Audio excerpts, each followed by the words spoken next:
जो इराण इतकी वर्ष आपल्याला साथ देत होता, त्या इराणवरती ज्या प्रकारचे हल्ले होत आहेत आज, आपण इराणला साथ द्यायला पाहिजे होती.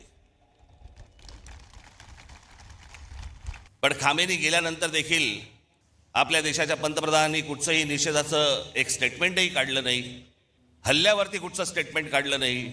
जो देश आजपर्यंत जम्मू काश्मीरच्या प्रश्नावरती देखील आपल्याला पाठिंबा देत आला, भारताला पाठिंबा देत आला, त्याच्या मागे आपण आज अडचणीच्या काळामध्ये उभे राहिलो नाही. आज देशातही एक धाकधूक सुरू आहे, भीषण परिस्थिती आहे, गॅस मिळत नाही आहेत, नेहमी नॉर्मलला असणारी लोक सध्या गॅसवर आहेत. खरं तर काही गोष्टी आपल्याकडनं राहून गेल्या, आपल्या पंतप्रधानांकडनं पण राहून गेल्या. जो इराण इतकी वर्ष आपल्याला साथ देत होता, त्या इराणवरती ज्या प्रकारचे हल्ले होत आहेत आज, आपण इराणला साथ द्यायला पाहिजे होती.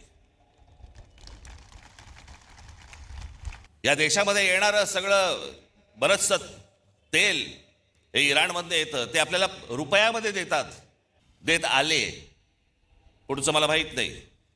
पण खामेनी गेल्यानंतर देखील आपल्या देशाच्या पंतप्रधानांनी कुठचंही निषेधाचं एक स्टेटमेंटही काढलं नाही, हल्ल्यावरती कुठचं स्टेटमेंट काढलं नाही. जो देश आजपर्यंत जम्मू काश्मीरच्या प्रश्नावरती देखील आपल्याला पाठिंबा देत आला, भारताला पाठिंबा देत आला, त्यांच्या मागे आपण आज अडचणीच्या काळामध्ये उभे राहिलो नाही, याचा त्रास निश्चित भविष्यात होणार आपल्याला. आज सगळ्या बाजूने समजतच नाही की नेमके आपण कुठे चाललो आहोत, काय चाललो आहोत, या देशामधली राज्य कुठे चालली आहेत, या देशामधली लोक कुठे चालली आहेत, प्रगती कुठे होतीये.